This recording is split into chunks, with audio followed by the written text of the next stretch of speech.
Okay, I want to finally resolve the issue of all the valves. They sound complicated, and we're talking about the ones that are on the actual water heater and the ones you use for winterizing. Now these valves will be in different locations and different ones of the E-Pros and Geo-Pros, but I have the FD model. Sometimes they'll be under your bed, and in this particular model in the FD, it is actually under the dinette seat right here. So we're going to get under there, and I'm going to show you how our valves are set up.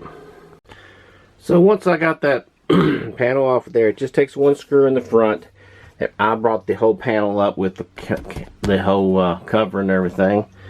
And once you get in here, everybody's going to have these same valves. And what happens is, it's pretty simple. When you're in a normal operation, this valve here goes toward the tank, and the bottom valve goes toward the tank. Whenever you're in bypass for winterization, it's the way it's set up right now. It's actually parallel this way and this way.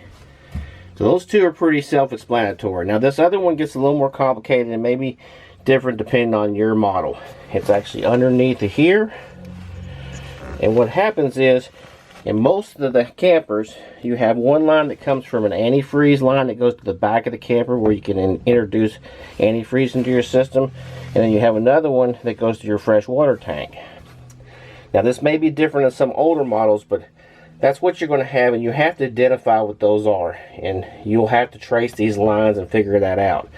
If you're in a configuration where you're already set up for normal operation, then you can kind of tell then that it's going to be pointed. This one right now is in the antifreeze, and it's going to this way, and it's going to be from this freshwater tank that's set in a normal operation. Now I went ahead and labeled these, and I recommend you do that. I put fresh water on this one and antifreeze on this one. So mine's still in the winter configuration. When I get ready to de-winterize, and I'll fix this one first, run all my water through, and then after I've done my complete de-winterization, then I'll open up these two here to let water go into my tank. So that's pretty much all there is to this. And like I say, I will get into a de-winterization pretty soon. I may have some issues because when I went in here, I found a few drips of antifreeze in here. Hopefully I didn't crack my bulb on my pump or did any damage there, but we'll find out when we get ready to do that de-winterization.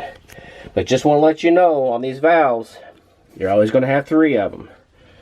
And again, normal operation, this is toward the tank, this is toward the tank, and this one will go to your fresh water, wherever that is. It may not be exactly like this. In my case, this is the fresh water. And then you'll have this other tube that comes out that goes to the back for the antifreeze. So I hope that clears up some misconceptions out there. I know a lot of people get confused with this. It's not that complicated, but it looks different in different models, and that's what gets confusing. But you need to identify these 2 lines. Which one's your fresh water? And if that takes you going underneath the camper and figuring out where all this goes, then you might want to do that. But I hope that helps everybody out, and that's all I have on this RV short. So I hope that helps.